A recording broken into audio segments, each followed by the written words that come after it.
ನಮಸ್ತೆ, ನಾನು ದಿವ್ಯಾ ಆರಾಧ್ಯ ಮಾತಾಡ್ತಾ ಇರೋದು.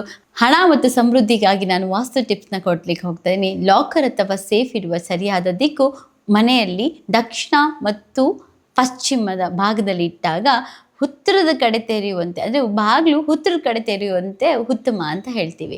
ಸೊ ಉತ್ತರ ದಿಕ್ಕನ್ನ ನಾವು ಕುಬೇರನ ದಿಕ್ಕು ಅಂತ ಹೇಳ್ತೀವಿ. ಯಾಕಂದರೆ ಹಣದ ಹರಿವು ಅಲ್ಲಿಂದ ಹೆಚ್ಚುತ್ತೆ ಅಂತ, ಮತ್ತು ಆರ್ಥಿಕ ಸ್ಥಿರತೆ ಯಾವಾಗಲೂ ಇರುತ್ತೆ ಅಂತ. ಹಣ ಇಡುವ ಸ್ಥಳವನ್ನು ಸದಾ ಸ್ವಚ್ಛವಾಗಿ ಇಟ್ಕೊಳ್ಳೋದು, ಮತ್ತು ಅನಗತ್ಯ ವಸ್ತುಗಳನ್ನ ಮನೆಯಲ್ಲಿ ಇಟ್ಕೋಬಾರ್ದು. ಅಂದರೆ ಹಣ ಇಡೋ ಜಾಗದಲ್ಲಿ ಹೇಳಿದ್ದು ನಾನು. ಮುಖ್ಯ ಬಾಗಿಲಿನ ಮೂಲಕ ಹಣ ಆಕರ್ಷಿಸುವ ಬಹಳ ಉಪಯೋಗ ಟಿಪ್ಸ್ನ ನಾನು ಹೇಳ್ತಾ ಇದ್ದೀನಿ. ಮನೆಯ ಮುಖ್ಯ ಬಾಗಿಲಿನಲ್ಲಿ ಪ್ರವೇಶ ದ್ವಾರನ ಯಾವಾಗಲೂ ಶಕ್ತಿ ಅಂತ ಹೇಳ್ತೀವಿ, ಶಕ್ತಿ ದ್ವಾರ ಅಂತ ಹೇಳ್ತೀವಿ. ಅದರಿಂದ ಬರುವ ಪಾಸಿಟಿವ್ ಎನರ್ಜಿನ, ಮುಖ್ಯ ಬಾಗಿಲು ಯಾವಾಗಲೂ ಸ್ವಚ್ಛವಾಗಿರೋದು, ಮುರಿದ ವಸ್ತುಗಳನ್ನ ಇಡಬಾರ್ದು, ಬಾಗಿಲಿನ ಮುಂದೆ ಕಸದ ಬುಟ್ಟಿ ಇಡಬಾರ್ದು, ಬೆಳಕು ಸದಾ ಚೆನ್ನಾಗಿರಬೇಕು, ಬಾಗಿಲಿನ ಬಳಿ ತುಳಸಿ ಗಿಡ ಇಡೋದು ಶುಭ ಚಿಹ್ನೆ ಅಂತ ಹೇಳ್ತೀವಿ ನಾವು. ಸೊ ಶಕ್ತಿಯನ್ನು, ಅಂದರೆ ಉತ್ತಮ ಶಕ್ತಿಯನ್ನು ಎಳೆಯೋದು ತುಳಸಿ ಗಿಡ ಆಗಿರುತ್ತೆ. ಸೊ ಮತ್ತೆ ಸ್ವಸ್ತಿಕ್ ಚಿಹ್ನೆ ಕೂಡ ಬಾಗಿಲಲ್ಲಿ ಹಾಕೊಳ್ಳೋದ್ರಿಂದ ಕೂಡ ಉತ್ತಮವಾದ ಶಕ್ತಿನ ಸೆಳೆಯುತ್ತೆ. ಬೆಳಗ್ಗೆ ಎದ್ದಿದ ತಕ್ಷಣ ಪ್ರವೇಶ ದ್ವಾರಕ್ಕೆ ರಂಗೋಲಿ ಹಾಕಿದರೆ ಧನಾತ್ಮಕ ಶಕ್ತಿ ಹೆಚ್ಚಿಸುತ್ತದೆ. ಉತ್ತರ ದಿಕ್ಕಿನಲ್ಲಿ ಹೆಚ್ಚಿಸುವ ವಿಧಾನಗಳಿರುತ್ತೆ.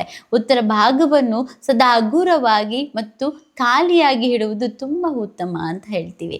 ಈ ದಿಕ್ಕಿನಲ್ಲಿ ಸದಾ ನೀರಿನ ಅಂಶ ಮತ್ತು ಚಿಕ್ಕ ಫೌಂಟೇನ್, ಹಸಿರು ಗಿಡಗಳು ಇಟ್ಟರೆ ಹಣದ ಶಕ್ತಿ ಹೆಚ್ಚುತ್ತೆ. ಆರೋಗ್ಯಕ್ಕಾಗಿ ವಾಸ್ತು ಅಡುಗೆ ಮನೆಯ ಸರಿಯಾದ ಸ್ಥಳ ಯಾವುದು ಅಂತ ಹೇಳ್ತಾ ಇರ್ತೀರಿ. ಅಡುಗೆ ಮನೆಯ ಆರೋಗ್ಯದ ಮೂಲ.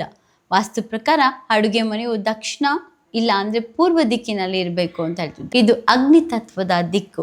ಅಡುಗೆ ಮಾಡುವಾಗ ಪೂರ್ವದ ಕಡೆಗೆ ಮುಖ ಮಾಡಿ ಅಡುಗೆ ಮಾಡಿದರೆ ಉತ್ತಮ ಮತ್ತು ಆರೋಗ್ಯ ಮತ್ತು ಸಕಾರಾತ್ಮಕ ಶಕ್ತಿ ಸಿಗುತ್ತದೆ. ಮಲಗುವ ಕೋಣೆಯ ಸ್ಥಾನ ಯಾವುದು ಅಂದರೆ ಸರಿಯಾದ ನಿದ್ದೆ ಮತ್ತು ಉತ್ತಮ ಆರೋಗ್ಯಕ್ಕಾಗಿ ಬಹಳ ಮುಖ್ಯ. ನಿದ್ದೆ ಮಾಡೋದ್ರಿಂದ ಒಳ್ಳೆ ಆರೋಗ್ಯನೂ ಇರುತ್ತೆ. ಮಲಗುವ ತಲೆ ಯಾವಾಗಲೂ ದಕ್ಷಿಣ ಅಥವಾ ಪೂರ್ವದ ಕಡೆ ಇರಬೇಕು. ಉತ್ತರದ ಕಡೆ ತಲೆದು ಇಟ್ಟು ಮಲಗೋದನ್ನ ತಪ್ಪಿಸ್ಕೋಬೇಕು.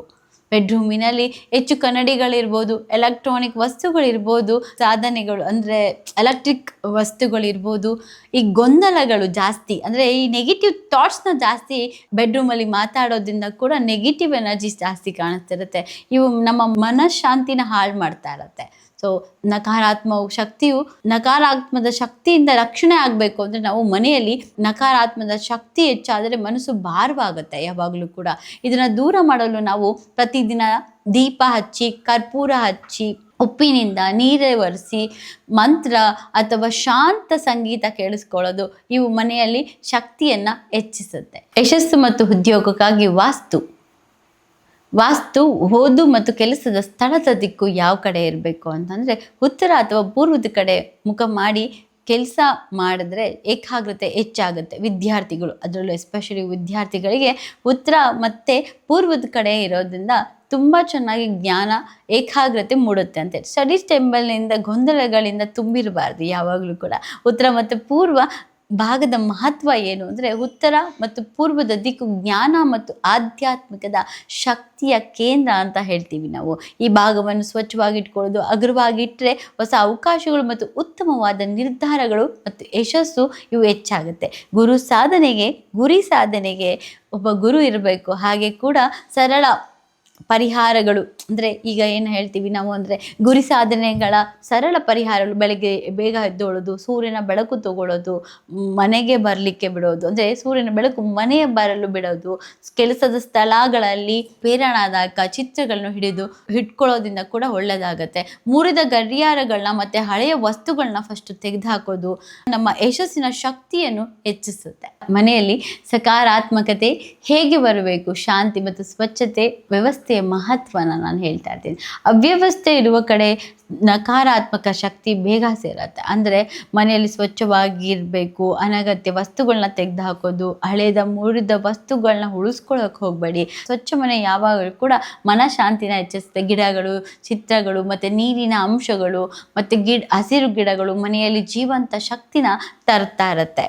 ವಿಶೇಷವಾಗಿ ತುಳಸಿ, ಮನಿ ಪ್ಲ್ಯಾಂಟ್, ಬ್ಯಾಂಬೂ ಗಿಡ ಇವು ಉತ್ತಮ ಶಕ್ತಿಯನ್ನು ಆಕರ್ಷಿಸುತ್ತಿರುತ್ತೆ.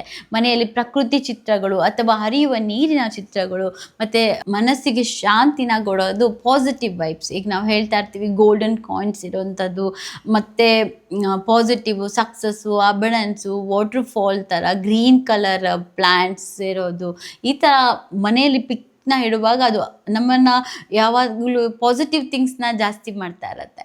ನಿಯಮಿತ ಶಕ್ತಿನ ಶುದ್ಧೀಕರಣ ಮಾಡ್ಕೊಳ್ಳೋದು ಹೇಗೆ? ಪ್ರತಿ ವಾರ ಕರ್ಪೂರ ಹಚ್ಚುವುದು, ಗಂಟೆ ಅಥವಾ ಶಂಖನಾದ ಮಾಡುವುದು, ದೀಪ ಹಚ್ಚುವುದು, ಇವು ಮನೆಯಲ್ಲಿ ಇರುವ ನಕಾರಾತ್ಮಕ ಶಕ್ತಿಯನ್ನು ಕಡಿಮೆ ಮಾಡುತ್ತೆ. ಇದೇ ರೀತಿ ನನ್ನ ಚಾನಲ್ನ ಸಬ್ಸ್ಕ್ರೈಬ್ ಮಾಡಿ, ಉಪಯುಕ್ತ ಮಾಹಿತಿಗಳನ್ನ ಕೊಡೋಕ್ಕೆ ಶುರು ಮಾಡ್ತಿರ್ತೀನಿ. ದಯವಿಟ್ಟು ನನ್ನ ಚಾನಲ್ನ ಸಬ್ಸ್ಕ್ರೈಬ್ ಮಾಡಿ.